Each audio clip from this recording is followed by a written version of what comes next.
حضرات، روزہ رکھنے والوں کے لیے ایک بہت بڑی خوشخبری۔ اس سے پہلے آپ حضرات میری اس پوری ویڈیو کو لاسٹ تک دیکھنا اور اس سے زیادہ شیئر کرنا اور میرے چینل کو سبسکرائب کر لینا۔ انشاءاللہ آپ کو روزانہ ایک حدیث آپ تمامی حضرات تک پہنچائی جائے گی۔ حضرات، روزہ دار کے بارے میں ہے کہ روزے داروں کو پکارا جائے گا کہ کہاں ہو۔ نبی کریم صلی اللہ تعالیٰ علیہ وسلم نے ارشاد فرمایا کہ قیامت کے دن اسی دروازے سے صرف روزے دار ہی جنت میں داخل ہوں گے۔ وہ کون سا دروازہ ہے؟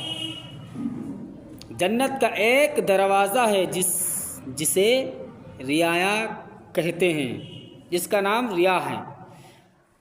اسے کہتے ہیں جنت میں روزدار اسی دروازے سے داخل ہوں گے۔ صرف روزداروں ہی کو جنت میں داخل کیا جائے گا، اسی دروازے سے۔ ان کے سوا کوئی اور اس میں سے نہیں داخل ہوگا۔ پکارا جائے گا، روزدار کہاں ہے؟ یعنی روزہ رکھنے والا کہاں ہے؟ روزہ رکھنے والے کھڑے ہو جائیں گے اور کہیں گے لبیک اللہم لبیک، میں حاضر ہوں، سوا اس سے اور کوئی نہیں اندر جائے گا۔ یعنی روزے دار کے علاوہ اور کوئی اس کے اندر نہیں جائے گا۔ اور جب یہ لوگ اندر چلے جائیں گے تو دروازہ بند کر دیا جائے گا۔